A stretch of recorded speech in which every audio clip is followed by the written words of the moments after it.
How to fix your entire life in one day. Most people go about changing their lives in the completely wrong way. They create these resolutions because everyone else does, but they don't meet the requirements for true change, which goes a lot deeper than just convincing yourself you're going to be more productive. If you're one of these people, I'm not here to talk down on you, but the fact that people try to change their lives and utterly fail almost every time holds true. So whether you want to start the business, transform your body, or take the risk toward a more meaningful life without quitting after 2 weeks, I want to share 7 ideas you probably haven't heard before. Lesson 1. You aren't where you want to be because you aren't the person who would be there. When it comes to setting big goals, people tend to focus on 2 requirements: changing your actions, which is second order, or changing who you are so that your behavior naturally follows. This is first order. Most people set a surface-level goal. They hype themselves up to remain disciplined for the first few weeks, then go back to their old ways. Why did they do this? Because they were trying to build a great life on a rotting foundation. Think of a bodybuilder. Do you think the bodybuilder has to grind to eat healthy?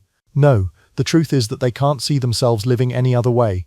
So if you want a specific outcome in life, you must have the lifestyle that creates that outcome long before you reach it.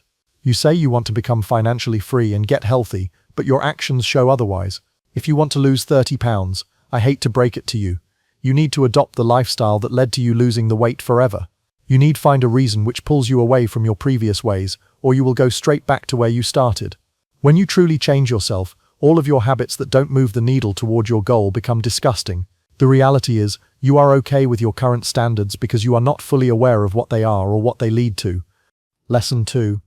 You aren't where you want to be because you don't want to be there. If you want to change who you are, you must understand how the mind works. Only then can you start to reprogram it. The first step is to understand that all behavior is goal-oriented. You take a step forward because you want to reach a certain location. You scratch your nose because you want to make the itch go away.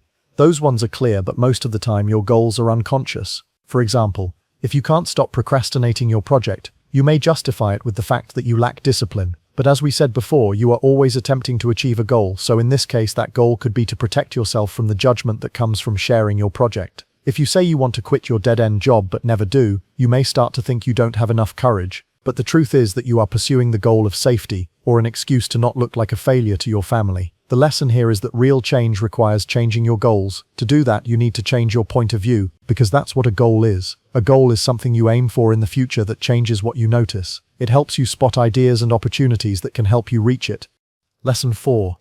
The life you want lies within a specific level of mind. It's important you understand the 9 stages of ego development as a refresher. 1. Impulsive, like when a toddler hits you when angry. 2. Self-protective, like a kid learning to lie about chores. 3.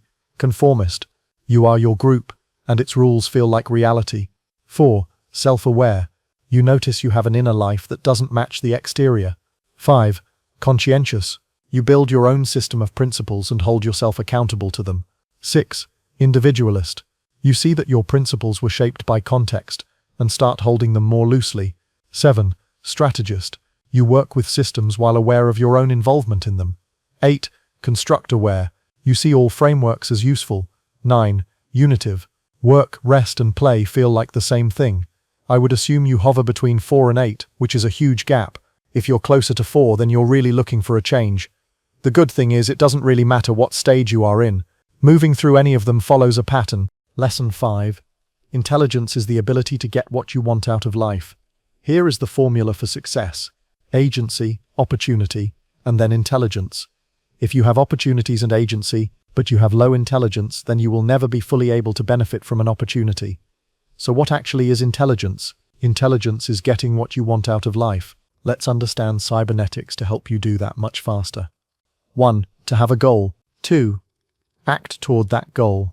3. Sense where you are. 4. Compare it to the goal. 5. Act again based on that feedback. So what does this have to do with getting what you want out of life? Everything. Acting, sensing, comparing, and understanding the system is fundamental to high intelligence. Low intelligence is the inability to learn from your mistakes. These people hit a roadblock and quit. High intelligence is realizing any problem can be solved. Remember, the choices you make will lead to achieving the goal you want. But listen up. If you pursue the wrong goal, you will not enjoy it. For most people, goals are assigned to them. Go to school, get the job, retire at 65. To become more intelligent, you must reject the known path, set new higher goals to expand your mind. Part 6. How to launch into a completely new life. There is a simple but painful act which can change your life, called questioning. Very few people do it. The people who successfully flip their identity go through 3 phases. Dissonance. They are fed up with their lack of progress. Uncertainty. They don't know what comes next. Discovery. They discover what they want to pursue. The goal is for you to follow this protocol and go through the 3 phases. This protocol is structured so that it can be completed in one day. Morning psychological excavation. First, we must create a new way of thinking for your mind to operate from. You want to leave your old shell and create a new one to slowly grow into. Set aside 15-30 minutes to answer these questions. 1. What is the constant dissatisfaction you've learnt to live with? What you've learnt to tolerate? True. What do you complain about repeatedly but never actually change? For each complaint, what would someone who watched your behavior conclude that you actually want? What truth about your life would be unbearable to admit to someone you deeply respect? Those questions make you aware of the pain in your current life. Now we need to turn those into an anti-vision, the life you do not want to live, so you can use that negative energy to aim your efforts in a positive direction. Imagine being at the end of your life. You lived the safe version. What was the cost? Next, what identity would you have to give up to actually change? What is the most embarrassing reason you haven't changed? If your current behavior is a form of self-protection, what exactly are you protecting? If you answered those truthfully, you will feel disgust for how you are currently living. But now we can orient that energy in a positive direction. Now we need to create a minimum viable vision. If you could snap your fingers and be living a different life in 3 years, what does an average Tuesday look like?